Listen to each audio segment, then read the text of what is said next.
For centuries, Asian elephants have been deeply woven into Thai culture.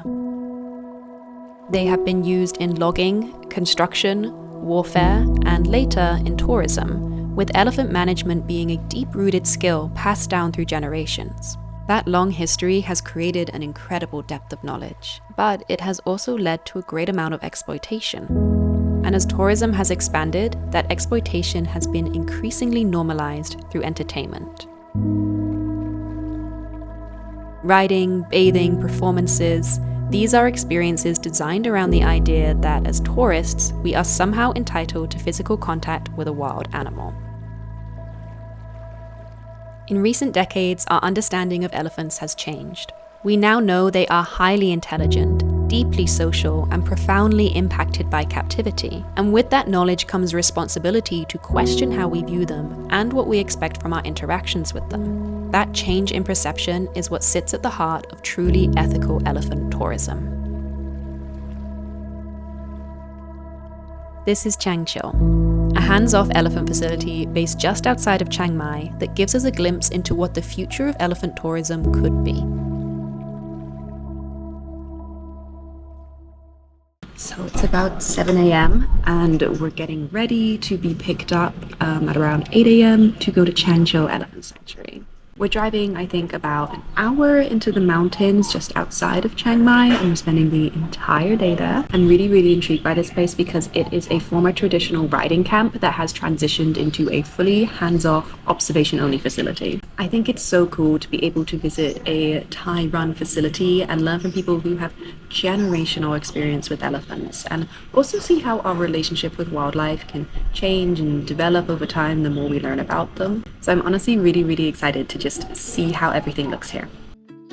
Chiang Mai is actually a really special place to visit if you're interested in wildlife. Within just a few hours from the city, there are numerous conservation projects working to improve animal welfare, especially when it comes to elephants. You will, unfortunately, still see plenty of experiences advertised that are built around close contact and wildlife exploitation, but there are also a growing number of facilities that have moved towards observation-only models. And in many ways, Chiang Mai has become one of the leading areas in Thailand for more ethical elephant tourism. So, in an area with so many options, why did I choose to visit ChangChill? In all honesty, it's because I liked their story and what it represents for the future of elephant tourism.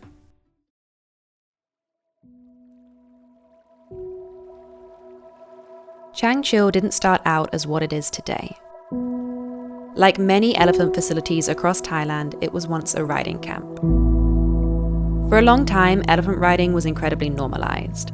It was a practice passed down through generations, not out of cruelty, but as a way for families to survive and earn a living. As our understanding of elephants have grown, we have learned a lot about how not just riding, but any close contact tourism can harm them, both physically and mentally, which is why we are now seeing such a push towards observation only.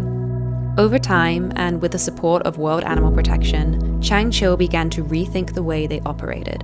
They made the decision to transition into a fully hands-off, observation-only sanctuary. So today, there is no riding, no bathing, and no touching of the elephants. Instead, visitors have a guided walk through the jungle, observe elephants in their natural habitat, help prepare food and enrichment, and simply get to see elephants just being elephants. That doesn't mean ChangChill is now perfect. At times I felt we were allowed a little too close, and they are open about the fact there is still work to be done to ensure the elephants have the best life possible. But what ChangChill represents is something I think is really important. They are proof that change is possible. It takes a lot of courage to look at traditions that have existed for generations and decide they no longer align with new knowledge or with what feels right. And it takes even more courage to actively change them, especially when that means letting go of income, challenging expectations, and honestly, opening yourself up to public scrutiny. ChangChill chose to do that. And even as a work in progress, ending hands-on elephant tourism is a huge step forwards, and one that I really believe deserves to be recognized.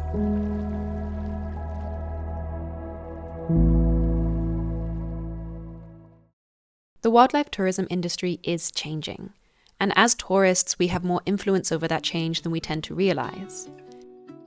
Every time we choose an observation-only experience, we're sending a clear message about the kind of wildlife tourism we want to exist in the world, one where welfare is valued over entertainment. Our choices shape demand, and demand shapes what facilities are willing to offer. So even when places aren't perfect, supporting those that are actively moving in a more compassionate direction matters. If you're planning to visit wildlife facilities, I really encourage you to take the time to look into how they operate and to support the ones that align with the future you want to see for animals. Because change doesn't just come from policies or organizations, it comes from what we as consumers choose to support.